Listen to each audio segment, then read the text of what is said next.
Morning meteorologist Eric Burst. I hope you're having a wonderful, wonderful day.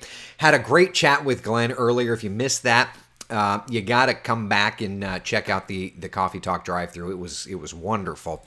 Now we're just kind of watching a mix of clouds and sunshine. Some clouds over top of us, but at least here locally, things are fairly quiet. We take a look at the overall perspective, and you can see very clearly a couple of showers kind of working our direction up around Louisiana, Mississippi, and Alabama. But let me just widen the perspective out.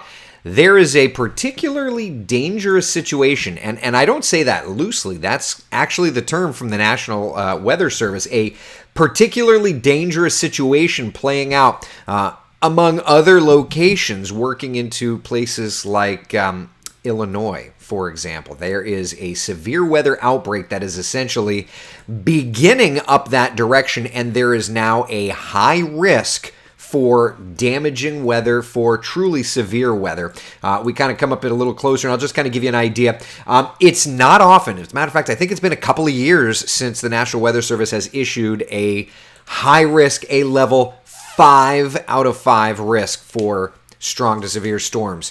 Davenport back over to Quincy, level 5 risk. Des Moines over to Champaign, including Indianapolis, under a level 4 risk for widespread strong to severe storms. That continues all the way down through Evansville, Indiana, Paducah, Kentucky, St. Louis, Missouri, and then there is a secondary area of quote-unquote high risk. And again, this doesn't happen very often. And one other thing that I want to point out, this high-risk area also includes places in Mississippi that were just so impacted by tornadoes the other day. So back out to the wide perspective, if you've got friends or family that live in any of those color highlighted areas, particularly the pink, level 5 out of 5 threat for strong to severe storms is concerning weather, frankly. So not great for our friends up that way. And things are you can see things are really just starting to get going. I've seen a few tornado warnings,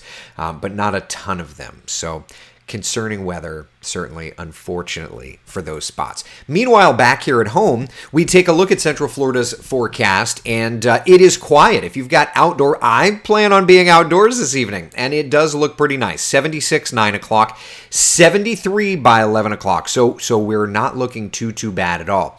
Forecast for us this weekend, including lovely weather.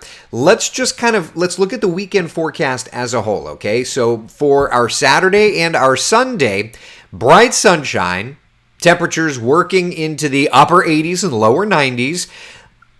Looking at Sunday, we'll have a better opportunity to see some rainfall. Now, we need it.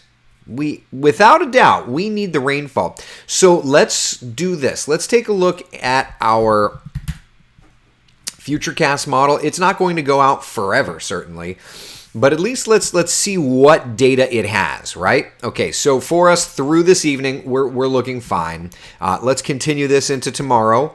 6 a.m. tomorrow. I will not be with you for WESH 2 News Sunrise. Meteorologist Alex Alisi, I think, is going to be there. And you can kind of see a lovely setup. Adding in clouds, though, through the afternoon, and we'll see a few sprinkles. Orlando off to the east, right? Then into Sunday, right? Morning looking good, but into the afternoon, we'll see the opportunity to see some showers.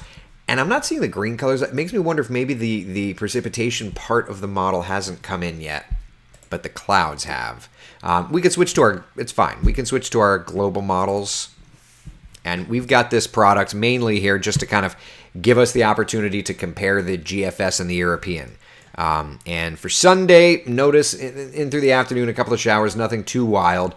But watch what happens when we get into Monday, all right? Notice both the GFS and the European models, Monday evening into Tuesday, showing some greens. And it's not a ton, but we're seeing some green colors. Those green colors would indicate, my friends, rising rain chances. We're not talking about a ton of rain, but when we look at the model comparison through Wednesday of this week, you'll see a half inch of rain, less than a half inch of rain, spots of a half inch to 1 inch, not a ton, but a few spots to see some of those showers around. Okay, so a lot of events around Central Florida. The Spring Fiesta in the park. There's also Live Golf friends. A couple of showers, but otherwise we're not looking bad. Yeah. Really looks to be great today. Wonderful. Tomorrow it's going to be hot. And then Sunday, breezy, but not quite as hot.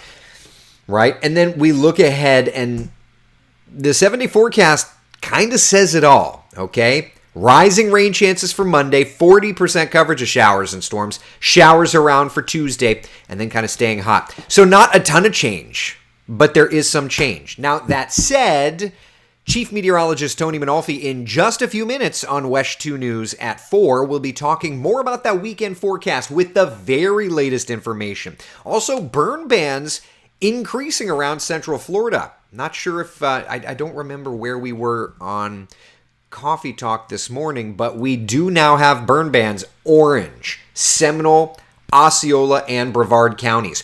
Where does that leave the drought monitor levels? We're going to have the latest numbers on that. Plus, your county by county forecast for the weekend. Tune in, Chief Meteorologist Tony Manolfi on WESH 2 News starting at 4 o'clock. In the meantime, I'm going to go. I'm going to have a great evening outside. I encourage you to do the same. Be the sunshine in someone else's day. Thank you so much for hanging out for the afternoon Coffee Talk. I will see you tomorrow morning at 8 o'clock on the dot for Coffee Talk. Be good.